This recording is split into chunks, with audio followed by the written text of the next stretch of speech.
Yeah. All right. Okay, we are live. I am your host of the Remodelers on the Rise show. My name is Kyle Hunt, and I have a guest today named Audra with LTD Builders. Audra, tell the hundreds and hundreds of people watching this hello. Hello. Hello, everybody. What we're going to do today is we're going to talk about the head trash that all of us, I'll include myself in it, have around charging and what our markup should be and what we should be charging. We're going to talk a bit about charging for design and project development. We'll talk a little bit about time management and that side of things, and a variety of other things. And also, you guys might surprise us with a question or two in the comments, which is always fun. And we might answer the questions that you toss in there. If you can just throw us a little like or even just say hello in the comments, we'd appreciate that. Audra, how did we meet, you and I? We met through another remodeler in my hometown of Lincoln, Nebraska, Nate, with Nate's Custom Renovations. Yes. Nate is married to my high school friends, or I'm sorry, Nate's brother is married to one of my high school friends. And I caught a glimpse of his Facebook page and his website through the grapevine and said, man, this guy's doing stuff that I'm not doing. And I'm going to call him and ask him about it. So I did. And he told me the number one thing that he did that changed the direction of his business was hiring you.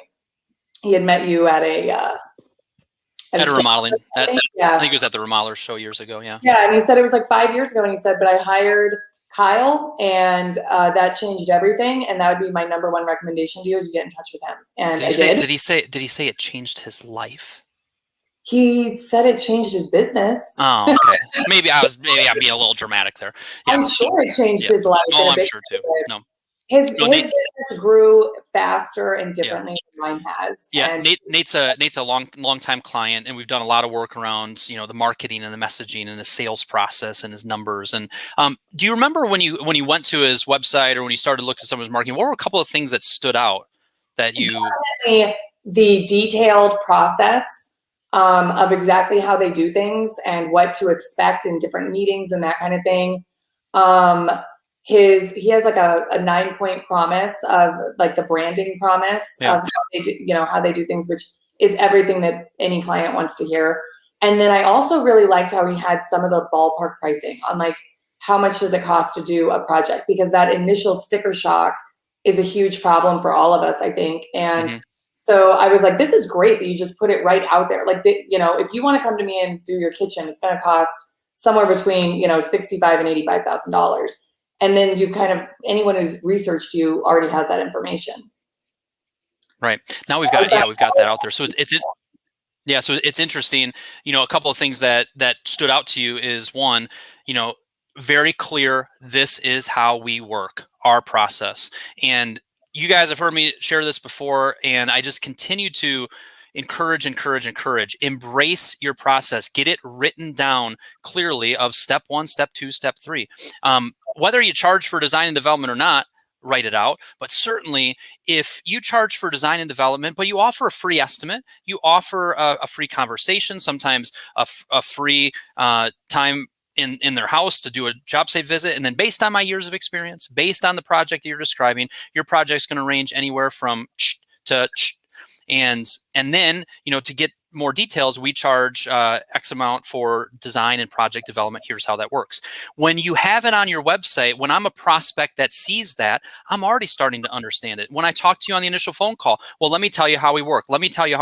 Those words need to come out of your mouth more often, Audra. It needs to come out of everybody listening to this. This is how we work. The more you just continue to embrace that and share it time and time again, the clearer prospects are going to understand the process, the more they're going to be clear with how things go. And when clients that understand the process, that are very clear with it, it's easier for them to say yes. When it's murky, when it's kind of not super clear, confused homeowners don't buy.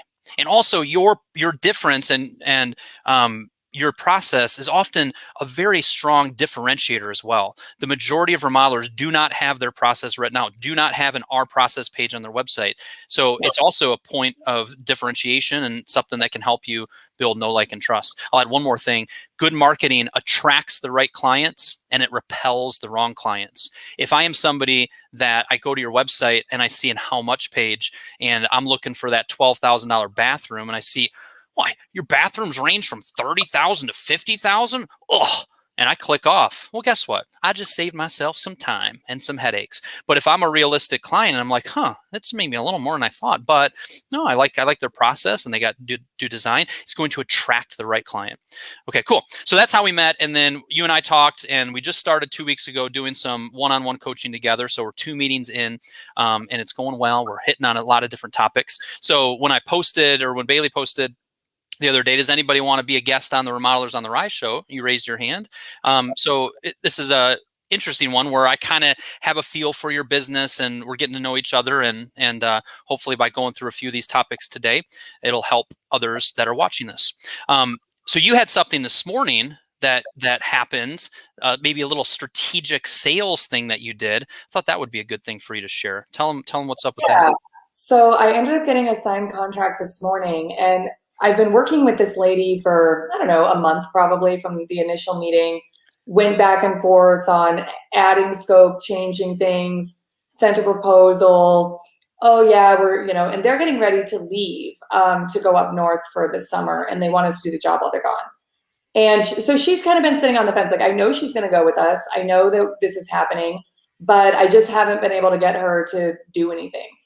So I sent her a text yesterday that basically said, I just got a contract this morning for May, and that leaves me only one spot for April or May to start a job, as we're already booked through June. So if that spot fills up, we're going to be out in July before we can start your job. And that would create problems with getting it done in the time frame that I know that she's expecting. Yeah. So I said, what can we do to wrap this up so that I can secure this start date for you? And she didn't respond yesterday, which I was a little bit nervous about, but I got a text this morning at about 9 o'clock that said, oh, we're definitely moving forward. Can you talk right now? And, put her off 30 minutes, but we had a call this morning, and now I have a commitment. So awesome. It worked. Yeah. So that, the thought there of, and after you told me that, I said, is that pretty legit? Like, you only had one slot? And you're like, yeah, I mean, we might have been able to sneak her in, but yes, there's only a certain number of projects. And in your case, with a lot of people that go back north during the summer, you've got a very precious and hot time of a few months to really crank out a lot of work when people aren't there. So that's some salesmanship. That's what we call that, some salesmanship, getting a little creative, again, being honest and not twisting it up. But interesting where you're like, hey, if this is what you want, here's what you need to do. And it resulted in a signed Yes. Agreement. So you are going through, so I want to talk about a little bit of free estimates and charging for design and development. You're just kind of starting to wrap your head around it, get confident in it. Up to this point, correct me if I'm wrong, you've been having people sign a contract with you that has a lot of allowances. And if you've been doing some design work and developing a scope of work and starting to get into some selections, I've received that service from you of design, of getting the scope of work, of doing some selections, and I have not paid you a dime, correct? That's right. Okay. So up to this point, why haven't you gone the route of charging for design and development? Truthfully, it never occurred to me that I could do that. That was something that it never crossed my mind. And going back to Nate, that was one of the things that we talked about, because I saw all these 3D renderings, and part of his sales process is that you'll get 3D renderings of your job. And I'm going, oh my gosh, I could never put that much time and energy into this with with my conversion rate. Like, it's good, but it's not that good, Right. I'd be wasting a lot of time, a lot of hours. So like, how is he even doing that? Which is a big part of what led me to call him to begin with. And it never occurred to me that I could do that, or that I should do that. So, and now that we've been talking about it, I still have reservations because it's new and it's different, and it's, oh my gosh, what if it doesn't work? But it does make sense, because you're able to give them more.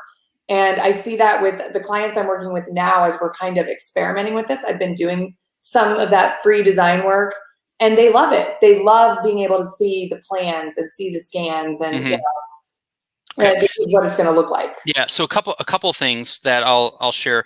One, and it's just almost convincing you even further and trying to shift your mindset a little bit, and also it's helpful for others to hear.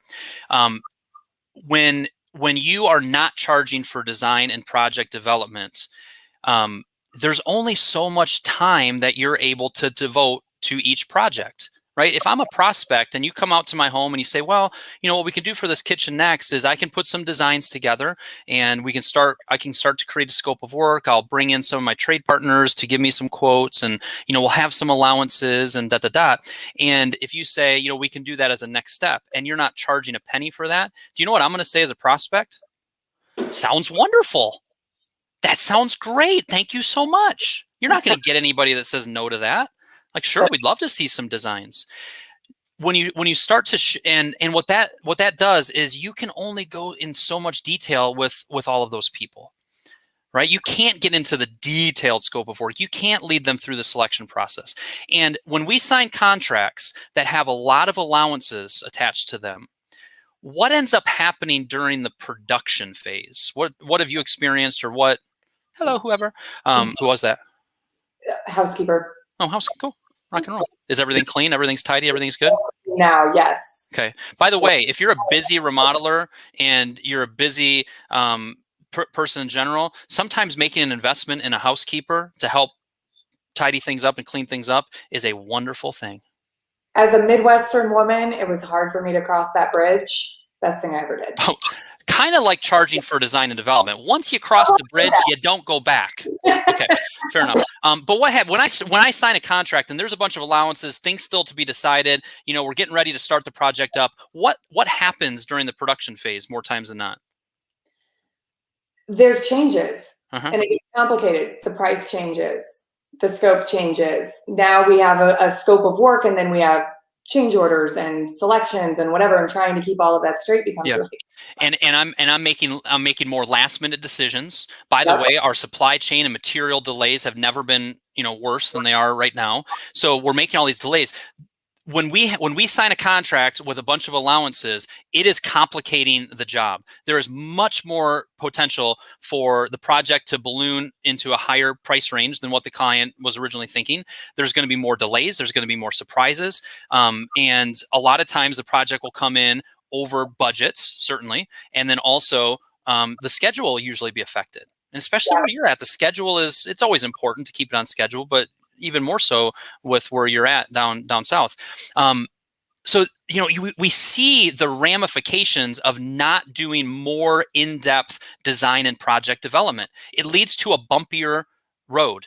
So when you start to shift this and we say, you know, we charge for design and project development. By the way, Mr. and Mrs. Homeowner, we are happy to offer you a free estimate. I'm going to come out to your home. We're going to talk about your project. I'm going to share ideas.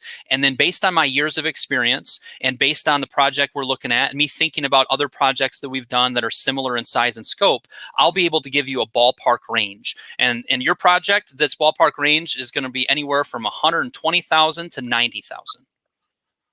Did you see how I flipped that? Yes. Interesting, yeah? Because they hear the first number, you know, and they're like, wait, 120 to 90? That's weird. Yes, I emphasize the upper end of the range because chances are, as you start to make selections, as we start to go through here, my experience tells me we're probably going to end up there. But that's a big range. That's a $30,000 range. And we shut up after we say it. We get their reaction. There's the moment of truth. The moment of truth is happening. And it's either they're going, yeah, it's kind of what we were thinking. Or, are you kidding me? We were thinking like $40,000. So the person that you already asked maybe a little bit of, what are you looking to invest in this project? And they said, I don't know. And then you give out a range. Now all of a sudden they have a number, don't they? Because everybody's got a number. But now all of a sudden we've got a big range and we've moved up the moment of truth. And they're kind of like, okay, no, that kind of makes sense. And then you can say, and that's a big range. And the reason it's a big range, you answer this one. Audra, the reason it's a big range is because why? Because there's so many unknowns. Yeah. We need to go through the design and project development process and really get into the details in order for us to get more of a detailed budget and more of a guaranteed price. So again, this is how we work. We have figured out that by charging for design and project development, we're able to go deeper on all of these projects so that all of the pre-planning is done.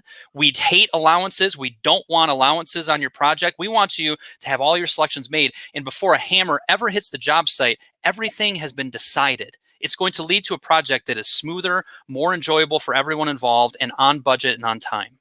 That is a very compelling case, isn't it? It is. We know what the opposite is of not charging for it. We know what it is. So one thing you said earlier is, I'm starting to be more convinced. There's a little bit of fear if it doesn't work, but what I have seen is that I have a client I'm working with in Ohio right now, and we're 5 meetings in, and this is all we've been focused on is how to charge, the structure of it, et cetera. And they are, I think, 5 out of 7 so far. When they're pitching, charging for design and development, they're tickled, they're excited, they're getting better at how to explain it. And the fear of this not working is gone. And their confidence level has gone from 20%, which is kind of where yours might be on this topic right now, up to 80% in a hurry. Right. Okay. So any kind of questions that come to mind, or where else are some of your concerns around that topic of charging for design and development? Well, I think definitely the fear of in my head, I imagine that me doing all of this free work is selling, and it does, right? It's like, do all of this for them. We had one that we are going to be starting this next month in about 2 weeks, that I was sure we wouldn't get the job because their stated budget for the job was like half of what it was going to cost to do. And I'm like, you know what? I'm just going to go for it. Brought my guys in, did the meetings, walked through it all with them. And I went and sat down with them, presented them with an estimate that was, $150,000, almost twice what they said that they wanted to spend. And they said, okay, it is what it is. And I went, wow. And so I look at someone like that and I go, there's no way that I would have gotten them to this point if I hadn't done all this work with them, where they now understand what they're getting from me, how it's different from what some of their neighbors have experienced. And, that we were able to do that. And I'm going, I don't even see how that would translate. But then on the other hand, I just lost one a couple of days ago. I've been bidding this woman's work for 2 years. Oh, fine. Keeps leaving and coming back. She had 3 contractors that she's pricing it with. And, and it's like, I spent, God, Kyle, I probably spent 50 hours over 2 years working with this woman for her to tell me in the end, you know what, it came down to a price decision and we went with someone else. I'm like, this could all have been avoided. And probably more of that than the other way. And my client— more of that than the other. That first story you said was kind of interesting and compelling. I don't want to really draw a lot of attention to it. What I mean is more of that than not getting the job at all. The first story, though, it's like, how do we get that client this way, with where they're not understanding the scope and the budget of their job. And by going through the process, they start to come around on it, But on the flip side, that particular client, the first one I mentioned, they did put up $5,000 for engineered plans, which I don't really make any money on that. That, it goes to my— But it was necessary on that project. And they were willing to put up the money to do the plans, because I said, we can't do anything without permittable plans. So it's not that they weren't willing to make an investment. And if I'd asked them to make a similar investment with me, they probably would have, when I stop and think about it. There you go. So that's interesting, right? There was still a moment of truth, understanding the process, understanding needing to get into it. But more times than not, when we're offering it for free, like, they have no skin in the game. They have no reason to say no. It's just their dog and pony show, and you're going to do it this way and try it this way. And you can't get into the details, and you can't get into the selections. You can't get into the fine tune. You just can't literally do it because of the amount of time and effort it takes to do it properly. Yes. And, there was on a side note to that, I saw someone posted on the Facebook page, like a Facebook comment from someone else. And it was a contractor who said, free estimates. We don't make a penny until your job is complete. 100% completion and client satisfied before we take a penny. We cover all labor and material costs. And I showed it to my husband and I said, would you hire this guy? And he goes, no one would hire that guy, because if he's giving himself away for free, he has no value. He's Correct. clearly desperate. He's crazy. Yeah. So there's also some merit to, like, knowing your worth and showing that you know it. It becomes more expensive to them then. It becomes more valuable to them. Yep. if, Yep. if they have to pay for it. Yeah, So. and moves up that moment of truth. I'm going to keep using that more and more. Like, it moves up the moment of truth. There's going to be a moment of truth where it's like, wow, what's the price here? We move it up. This was Drew with Lillian Doll. I love the big number first. Hard to train yourself to remember that. It's hard to train ourselves to change anything, right? Our things are ingrained in us, and that's where you got to write that stinking thing down, write it on a sticky note, put it on your folders, put it on this and that, have a reminder pop up. Drew, yes, it's hard to remember to do that, but the more we practice it, the more we do it. One thing we don't do enough of is verbally practice that pitch that I just made. Like, if you're going to pitch somebody on why we charge for design and development, if the only time you're practicing that is when you're in front of a prospect, what, you're going to get 2-3 opportunities a week, maybe, and it's going to take you several months to really get that down pat. I know it sounds weird, but when you're in your car, when you're in your truck, the whole talking in front of a mirror thing, I've never really felt that. Like, that's weird, but some trainers tell you to do that. But when you're in the car and you say, okay, I'm going to explain, this is how we work. If you did that 3, 4, 5, 6, 7, 8, 12, 15, 18 times, you're going to get better at it. Practice, practice, practice. So that's that. Somebody else said, love this topic and wish we could get everyone on board with charging. This is a professional service and should get paid for the knowledge and service we provide. That was Greg with Advantage up in Wisconsin. And Greg, there's more and more people doing it, but at the same time, Audra and I were talking, we're going to get into a new topic here, but one thing before we hit the record button is, I said, Audra, is anybody doing this in your market? And you were kind of like, well, I don't think so. First of all, there's more people doing it than you realize. That's one thing.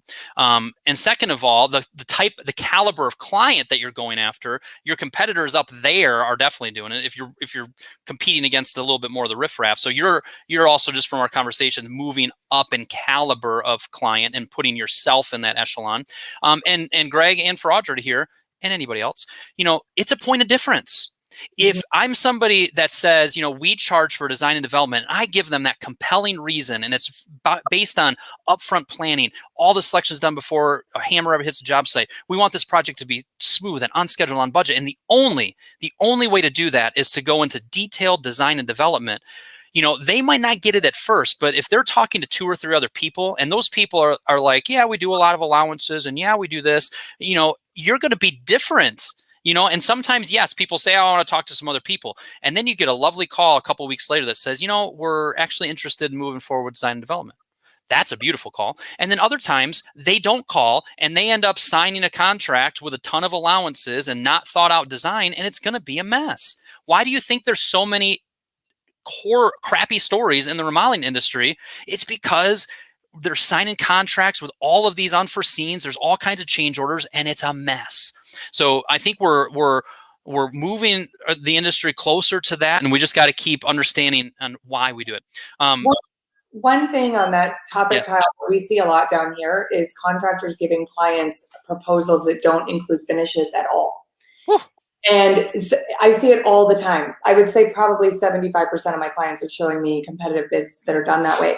So they're going in with, the client they have no idea what plumbing fixtures cost, or shower doors, or tile material. So they're going in totally blind on that, which is even a step further worse than allowances. Yeah. So substitutes, we're going to a new topic, but I did have one more thought. Isn't that fancy? I got an app and I just click a button, and it's pretty fancy technology on the Remodelers on the Rise show. But one more thought on that. I was just practicing this with a salesperson yesterday. When somebody says, we're looking to get 2 or 3 more bids, and maybe you did the in-person visit, you gave them a ballpark range. Yes, Drew, big number first. One thing we were practicing yesterday is I said, okay, try something like this of just saying, understood, you're going to talk to some other people. I just want to give you some advice. And like, if you were a family member of mine, if you were a great friend of mine, this is the advice I would give you. Please, please, please ask a lot of questions around the design and around actual detailed selections. If you sign a contract that has all kinds of allowances, or if they're telling you that they can give you a quote when the design is not even done yet, we don't even know what we're quoting, that is setting up the project for a lot of trouble. So as you talk to other people, please, please, please, if you were my sister, if you were my mom, if you were my friend, I would be giving this advice. Please ask a lot of questions around the process and the amount of work that goes into it. Now, that is me here. It's re-engaging with them on why we do what we do. And if they start to ask questions, they're going to realize, oh, why are they talking about allowances? Why aren't they talking about design? We start planting those seeds. Just continue to explain the process. So there's a lot in there. We uncovered some good things. What was your takeaway from that little spiel we just did, Audra? What's your takeaway on that? Well, I think definitely that it creates more value. Charging for this actually creates more value than not. So I apprehensively trust you that I'll probably find what your other clients have in that. Good.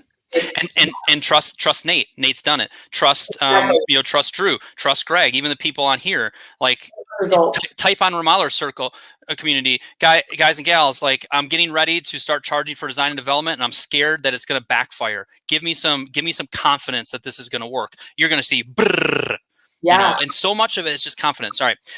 Didn't I say that the show goes fast? Yes. Yeah, it's 25 after already. But we dug in a little deeper on that topic, but I think that was good. It was good for you to hear. We're building your confidence in it and clarity on how to go about it. A little bit of rapid fire round. Rapid fire, yes or no? Are you charging enough for your services, Audra? No. Why do you say that?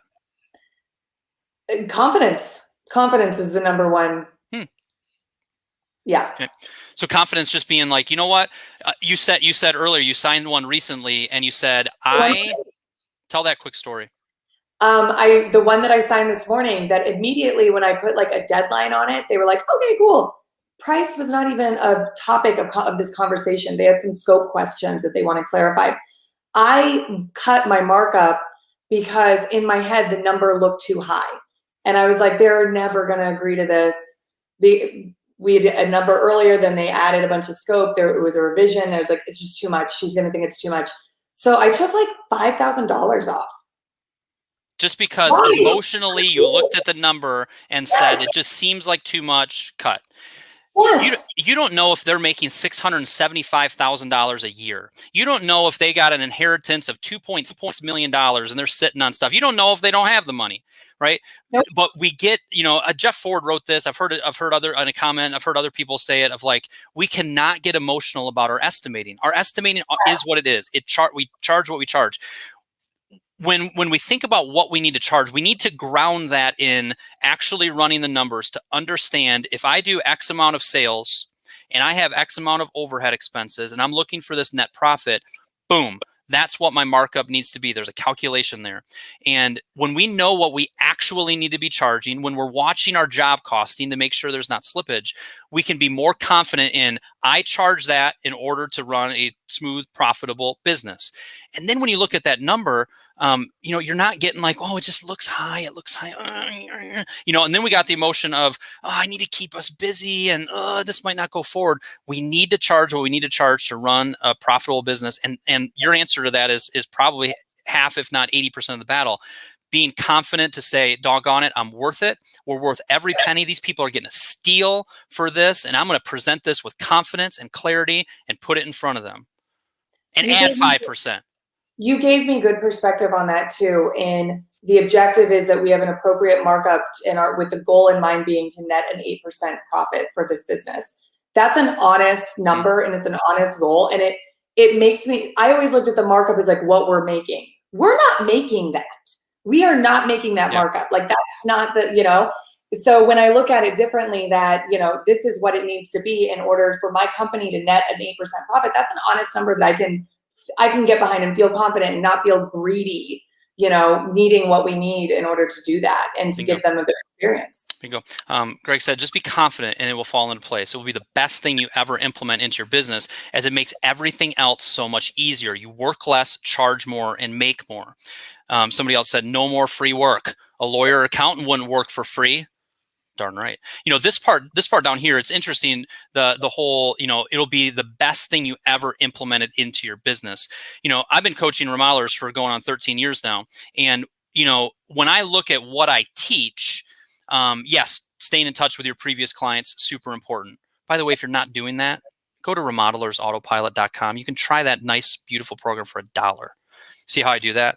I usually just 99% just coach and give value, but sometimes you gotta right hook them and tell them to go sign up. If it's been 2 years and you haven't stayed in touch with your previous clients, sign up for remodelersautopilot.com. Anyways, but I teach that, I teach this, I teach that. There is few things that have a bigger impact on my clients' businesses and lives than going from not charging for design and development to charging for it. Greg said it. It makes everything else easier. Well, what do you mean by that? Well, you don't have as much leads that you're sifting through. They have to have some skin in the game. It makes production go easier because you've actually planned the project well. And there's not allowances and this and that, because that spiel that we made about charging for design and development and the value of that to the homeowner, that's actually true. Right. If we make all of the selections and do all of the upfront work, everything goes smoother. It makes the rest of the business easier. Okay, cool. And then the charging for, what we charge, we've got to just get real with the numbers. We have to understand the numbers, and you're starting to really grasp that and understand overhead expense, understand what your net profit goal is. And again, I think that bleeds into just confidence, being confident in charging what you need to charge. Definitely. Previously, I charged whatever. It was just an arbitrary number because I heard that that's what I should be doing and whatever. Now that I understand what the number should be and how we're driving that number, I can actually stand behind it and feel good about it. Awesome. And then I'll share one other thing. There's been some good value from this conversation. I hope you've gotten some value. You shared some takeaways, so that's good. But one other thing, our first meeting that we've done 2 one-on-one meetings so far. But in the first meeting, I was talking to somebody and chatting with your husband, John, as well. And there's just a lot of workload on your shoulders. Yes. Right? You're doing design and development. There's production things. There's ordering. There's marketing. There's this and that. There's a lot going on. And anybody that's stressed out in their business has too much going on. There isn't one magic bullet. And where we started, and where I would just encourage others to start, is you're not going to find like one thing and immediately woof, all the workload is manageable. What it needs to be is you start to look at one thing at a time. So when I said, what's one thing that you could take off your plate that would be helpful, as you and John started thinking about it, it was like, well, and John kind of piped up and he's like, if I was in control of scheduling and I was fully responsible for that, and I could take that off Audra's plate, that would be a big relief to you, Audra. And frankly, it would be good from John from a project manager standpoint. Right now, you guys are kind of sharing that responsibility. Right. And if I did this with, is it Kelly? Yes, Kelly. Okay. Kelly in the office. If she took over this, and actually where we started there is, let's make a list of the tasks that Kelly, who's kind of office manager position, is currently doing. And then what are some things that we could hand off? So when you're overwhelmed, think about the team around you and what are some little things you could hand off, little things that you could just even flat out stop doing. And that's how we start to relieve the stress, is we find one thing. Oh, that just saved me 40 minutes this week. Oh, there's another thing. Now I got 40 plus 30. It starts to add up. So you're starting to do that, and you'll start to feel the relief of that. But does that strategy make sense? You're already kind of sensing how that can change? Yeah. And a lot of it's just getting out of my own way. And I think a lot of entrepreneurs can relate to that it's just easier if I do it. It's just, if I have her do it, then, it was like, if I have her start doing all of the certificate of insurances to all of the cities, they have wording and you have to double check it and then they reject it. And I'm never going to be, it was like a 20-minute conversation. That's going to save you 18 and a half hours over the course of the next year. And every year after that, Right. Yeah, it's like a lot of it is my own headspace of like, I'm the only one who can do anything right around here. And that's nonsense. It's nonsense. Yeah. We have a capable assistant. My husband is very capable and willing. And, so a lot of it is just that mindset going from like, everything has to be all me to a growing business where it's not just me anymore. And that's okay. Yeah. And we'll finish with this. And I use this phrase, and it's kind of a weird phrase at first, but like, Audra, you need to mature as a business owner. At first, It's kind of like, ooh, that's a little personal, Kyle. Come on, back off. But you need to mature as a business owner. And what that looks like is, as you mature as a business owner, you stop that childish talk of, well, I can, if it's not done by me, nobody else can do it as well. Or that other kind of, I guess, I don't know. I like that maturing aspect of like, it's just silly to think that, I am the one. Like, you can do that, and there's people that run their business and their entire careers like that, where they're in charge and whatnot. They can only grow to a certain amount. Yep. they are going to have a similar amount of workload for the rest of their career. And some people like that. Some people want that control. My business is going to be $800,000 a year in gross sales, and I make a good living, but I control everything and I love it. But if you're somebody that wants to have more freedom in your business, wants to continue to grow your business, and you have that ambition, you have to mature as a business owner, which means being okay with somebody else doing it, even though it's not exactly how you do it. 80% of the way done by somebody else is better than 100% done perfectly by you. Yep. Right. So that's a mindset change. And it just starts by figuring out one thing to hand off and being okay with it not being perfect, and just continuing to mature as a business owner is huge. Definitely. And one of the things that we talked about in one of the coaching sessions when we were talking about how we do money and how I handle the finances, things that I did when this was a $300,000 grossing annual grossing business with just me, literally just me, it doesn't work anymore with $2-3 million in revenues. Right. And why would it? Why wouldn't you be making those changes as you get bigger? And that's what it comes down to. It's having to grow and develop a different way of doing things and going, I do it this way because it works. Well, it did work, but it's not working anymore. And, something's got to change. Yeah. Yeah. It feels, and in our conversations, it feels very much like when there's a phrase of like, when the student is ready, the teacher will appear. And I feel like you have been like, you're ready and you're getting out there. Like, we're going to make changes, and it's going to be hard and it's going to take time, but consistent improvements and changes. The cool thing about, I think, our business in general, but even the remodeling industry, you install a few really smart changes and things can feel very different in fairly short order. And I'm confident that's what you're going to be feeling. Cool.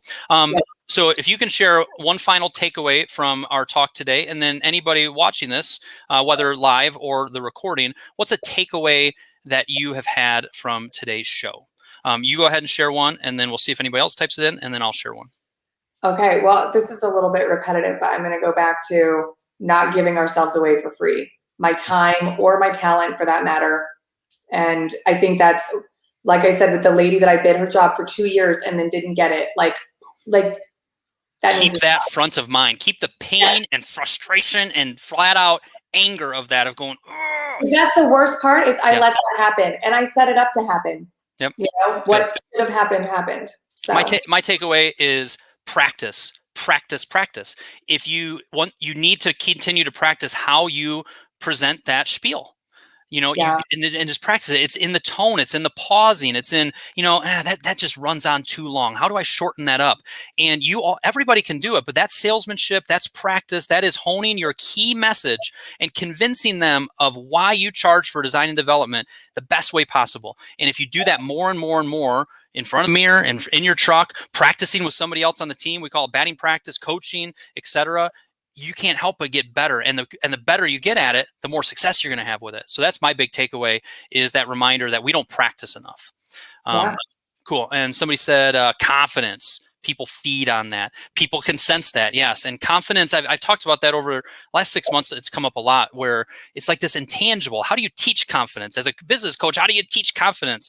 We know it when we see it. And so often it comes into really understanding, our numbers and why and the strategy behind it. Somebody says, put feelings aside and know your value. Good. Our work here is done, Audra. You got another jolt of encouragement and feedback and push. For all of that. We helped some other remodelers, and I'm going to do this again next Tuesday for the Remodelers Rise show. And thank you for taking time to be a guest. Fabulous. Thank you for having me. You bet. Talk to you guys. All right. Thank you.